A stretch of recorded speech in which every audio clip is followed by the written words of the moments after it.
Hi hello friends. ప్రధానంగా today current అఫైర్స్లో భాగంగా రాష్ట్రీయ అంశాలని మనం పరిశీలిస్తే చంద్రబాబు నాయుడు గారు ప్రధానంగా ముఖ్యమంత్రి చంద్రబాబు నాయుడు గారు అదేవిధంగా మన మంత్రివర్యులు విద్యాశాఖ మంత్రివర్యులు నారా లోకేష్ గారు చేతుల మీదుగా కడప జిల్లాలోని ప్రధానంగా తీసుకుంటే కొండాపూరు మండలం, ఈ కొండాపూరు మండలంలో కోడూరు వద్ద 2400 ఎకరాలు ప్లేస్లోని ఒక సోలార్ ప్రాజెక్ట్ని ప్రారంభించడం జరిగింది సార్. గుర్తుపెట్టుకోండి, వెరీ వెరీ ఇంపార్టెంట్. ఆంధ్రప్రదేశ్ రాష్ట్రంలోని ఈ సేల్ సోలార్ ప్రాజెక్ట్ అంటాం. సోలార్ ప్రాజెక్టు, ఈ సోలార్ ప్రాజెక్టును ఎక్కడ సార్ ప్రారంభించారంటే ఇప్పుడే మాట్లాడాం, కడప జిల్లాలోని ఎక్కడ సార్ అంటే కొండాపూర్, కడప జిల్లాలోని కొండాపూరు మండలం.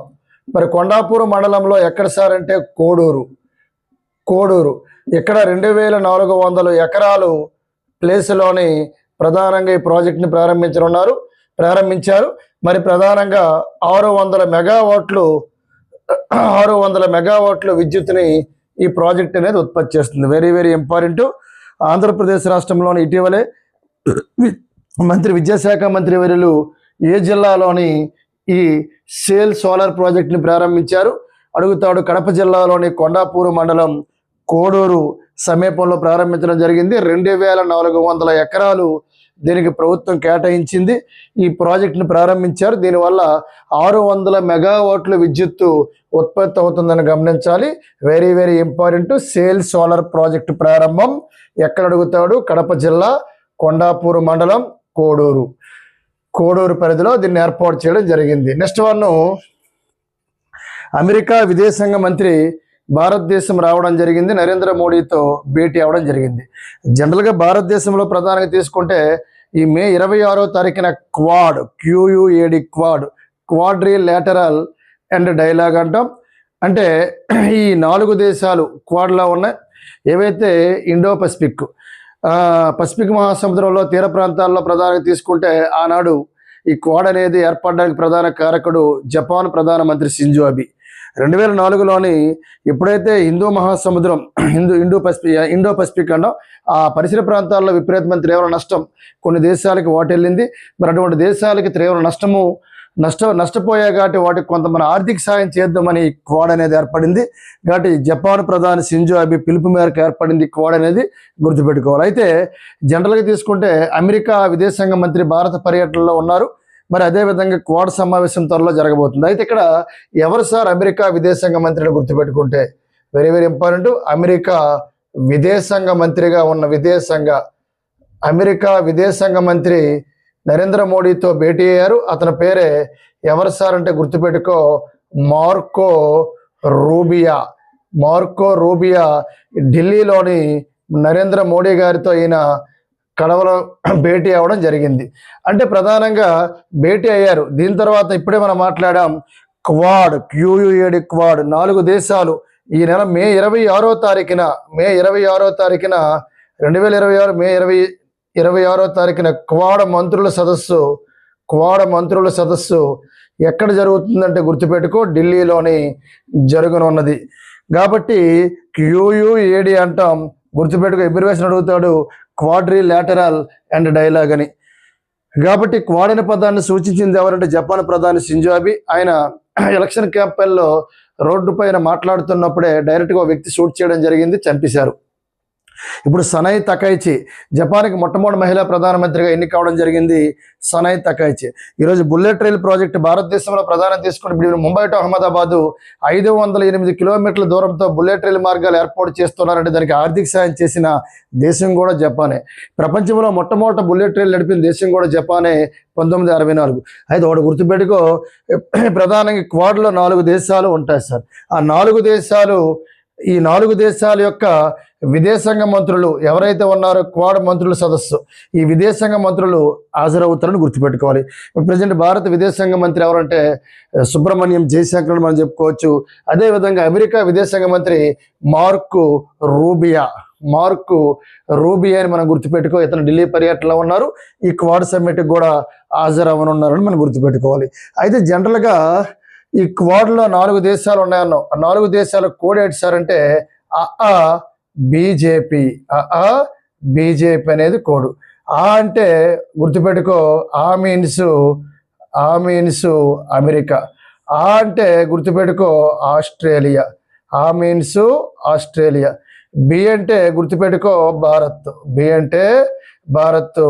జేపీ అంటే గుర్తుపెట్టుకో, జపాన్. ఇలాగా క్వాడ్లో ఉన్న దేశాల సంఖ్య కోడేడ్ సార్ అంటే ఆ బీజేపీ. ఈ 4 దేశాల యొక్క విదేశాంగ మంత్రుల సమావేశం ఈ మే 26న ఢిల్లీలోని జరగనున్నది. అందుకే మనకి క్వాడ్ అమెరికా విదేశాంగ మంత్రి ఆల్రెడీ రావడం జరిగింది. నరేంద్ర మోడీతో ఈ మార్క్ రూబియో భేటీ అవ్వడం జరిగింది.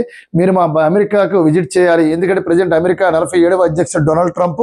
మరి డొనాల్డ్ ట్రంప్ అంటే ఈయన పిలిచినట్లయితే మ్యాక్సిమం ఇప్పుడు ఎవరైతే విదేశాంగ మంత్రి ఉన్నారో ఈయన ఇన్వైట్ చేస్తానంటే దాని అర్థం డొనాల్డ్ ట్రంప్ యొక్క ఏదైతే వైట్ హౌస్ ఉందో అక్కడి నుంచి ఇన్ఫర్మేషన్ వస్తే కానీ వీళ్ళు ఇంటిమేట్ చేయరు. మీరు ఖచ్చితంగా నెక్స్ట్ షెడ్యూల్లో మీరు రావాలి అని ఇటీవల 5 దేశాలు పర్యటించుకుంటూ నరేంద్ర మోడీ గారు వచ్చారు.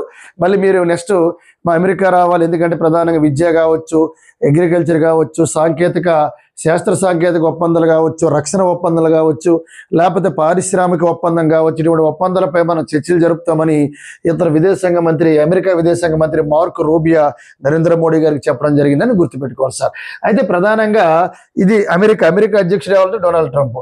ఆస్ట్రేలియా ప్రధానమంత్రి ఎవరంటే ఆంటోనీ ఆల్బోనిస్ ఆస్ట్రేలియా ప్రైమ్ మినిస్టర్గా ఉన్నారు.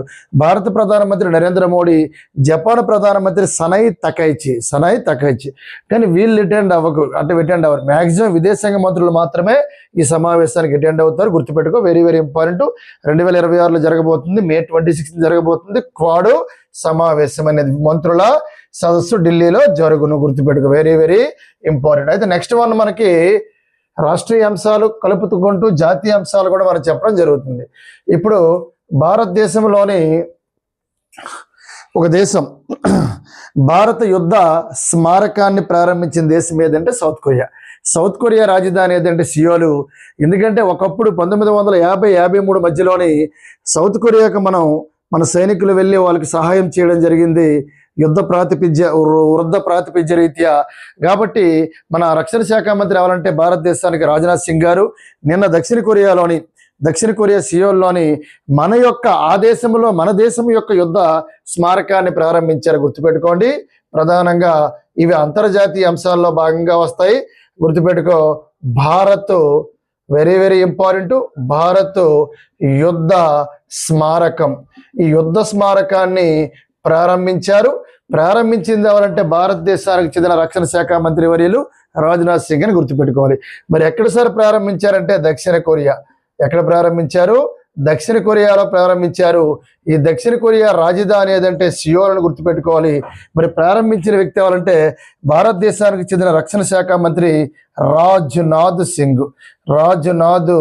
సింగ్ ప్రారంభించడం జరిగిందని మనం గుర్తుపెట్టుకోవాలి. అయితే ప్రధానంగా మనం ఒకటే గుర్తుపెట్టుకోవాలి, మరి ఇక్కడ 1950, 1953 ఇప్పుడే చెప్పాను మీకు, 53లోని ఏదైతే దక్షిణ కొరియా ఉందో ఆ దక్షిణ కొరియా యుద్ధంలోని భారత్ పాల్గొన్నదని గుర్తుపెట్టుకోవాలి. మరి దక్షిణ కొరియా ప్రస్తుత అధ్యక్షుడు ఎవరు సార్ అంటే లీజే. గుర్తుపెట్టుకో, లీజే మియోంగ్. ఇదే మనం మాట్లాడాం సార్. ఎందుకంటే ప్రశ్న ఎలా అడుగుతాడు, ఇటీవల కాలంలోని భారతదేశం యొక్క యుద్ధ స్మారకాన్ని రాజ్నాథ్ సింగ్ గారు ఏ దేశంలో ప్రారంభించారు అంటాడు. Very very important. భారత యుద్ధ స్మారకం ఇటీవల కాలంలోని ఏ దేశంలో ప్రారంభించారంటే గుర్తుపెట్టుకో, దక్షిణ కొరియా రాజధాని సియోల్లో ప్రారంభించింది ఎవరంటే భారత రక్షణ శాఖ మంత్రి వర్యులు రాజ్నాథ్ సింగ్ గారు ప్రారంభించారు. ఇప్పుడు మనం నెక్స్ట్ మాట్లాడుకుంటే ప్రధానంగా రాజ్యసభ. ఏ సభ? రాజ్యసభ. మరి రాజ్యసభ అనగానే ప్రధానంగా ఇటీవల నెక్స్ట్ జూన్ 18న మనకు రాజ్యసభ ఎలక్షన్లు ఉన్నాయి. మరి రాజ్యసభ ఎలక్షన్లు ఉన్నాయి కాబట్టి కొంతమంది కొత్త సభ్యులు ఎన్నిక కాబోతున్నారు. ఒకసారి గమనించండి సార్. ఎప్పుడు సార్ అంటే జూన్ 18న రాజ్యసభ యొక్క ఎలక్షన్లు ఉన్నాయి. మరి రాజ్యసభ ఎన్నికలకు ప్రధానంగా ఎన్నికలు ఉన్నాయి. ఇక్కడ ప్రధానంగా ఎన్ని రాష్ట్రాలంటే 12 రాష్ట్రాలు. ఈ 12 రాష్ట్రాల నుంచి 26 స్థానాలకు 26 స్థానాలకు ఎన్నికలు అనేవి జరగనున్నాయని గుర్తుపెట్టుకోవాలి. Very very important sir. 2026 June 18న రాజ్యసభకు ఎన్నికలు జరగబోతున్నాయి. ఎన్ని రాష్ట్రాలకు అడుగుతాడు? 12 రాష్ట్రాలకు. 12 రాష్ట్రాల నుంచి ఎంతమంది సభ్యులు ఎన్నిక కానున్నారంటే 26 స్థానాలు. మరి ఇదే రాజ్యసభకు లాస్ట్ ఏడాది ఇదే ఏడాది 2026 మార్చి 16న 16 రాష్ట్రాలకు చూసుకోవాలి. మార్చి 16న ప్రధానంగా 2026 మార్చి 16న 37 మంది ఎన్నికయ్యారు. ఎంతమంది ఎన్నికయ్యారంటే 37 మంది ఎన్నికయ్యారు, గుర్తుపెట్టుకోవాలి. కాబట్టి 2026 మార్చి 16న రాజ్యసభకు నూతనంగా 37 మంది ఎన్నికయ్యారు. ఈ 37 మంది ఎన్నికైన దీంట్లో నితీష్ కుమార్ బీహార్ ముఖ్యమంత్రిగా రాజీనామా చేసిన వ్యక్తి, పాత ముఖ్యమంత్రి బీహార్ ముఖ్యమంత్రిగా ఉన్న వ్యక్తి కూడా రాజ్యసభ సభ్యుడిగా ఎన్నికవడం జరిగింది. అది 10 సార్లు ప్రమాణ స్వీకారం చేయడం జరిగింది బీహార్ ముఖ్యమంత్రిగా. అయితే జూన్ 18న రాజ్యసభ ఎన్నికలు జరగబోతున్నాయి. 12 రాష్ట్రాల నుంచి 26 మంది సభ్యులు ఎన్నిక కానున్నారని మనం ఎవరైతే ఉన్నారో ఈసీ అంటే ఎలక్షన్ కమిషనర్, భారతదేశానికి 26వ ప్రధాన ఎన్నికల కమిషనర్ జ్ఞానేష్ కుమార్ చెప్పడం జరిగిందని గుర్తుపెట్టుకోవాలి. మరి జనరల్గా రాజ్యసభ అంటే ఆర్టికల్ 80 అనేది రాజ్యసభ నిర్మాణం గురించి తెలియజేస్తుంది. గరిష్టంగా రాజ్యసభ సభ్యులు ఎంతమంది అంటే 250 మంది, కానీ ప్రస్తుతం 245 మంది మాత్రమే ఉన్నారు.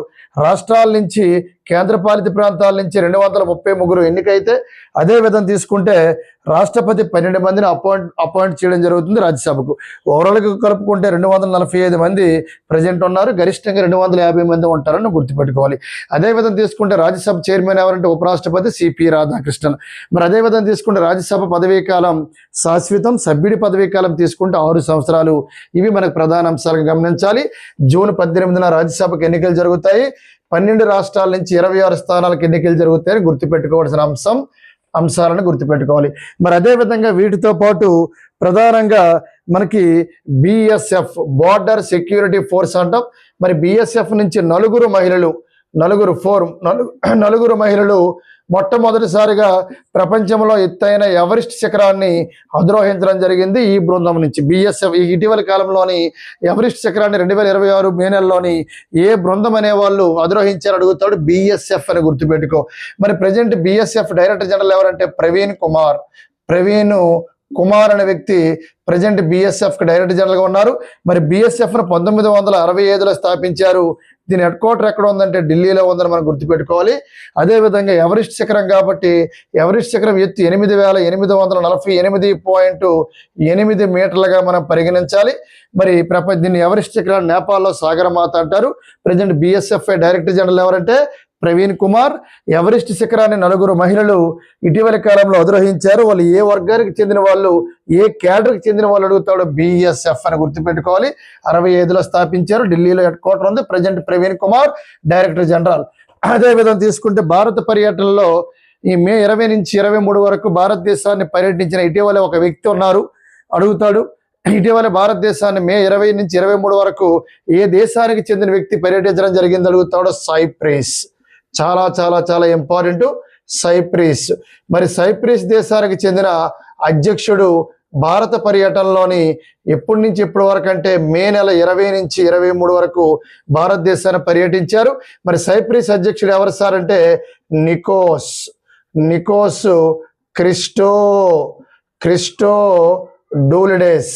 క్రిస్టోడూలిడెస్ అని గుర్తుపెట్టుకోవాలి.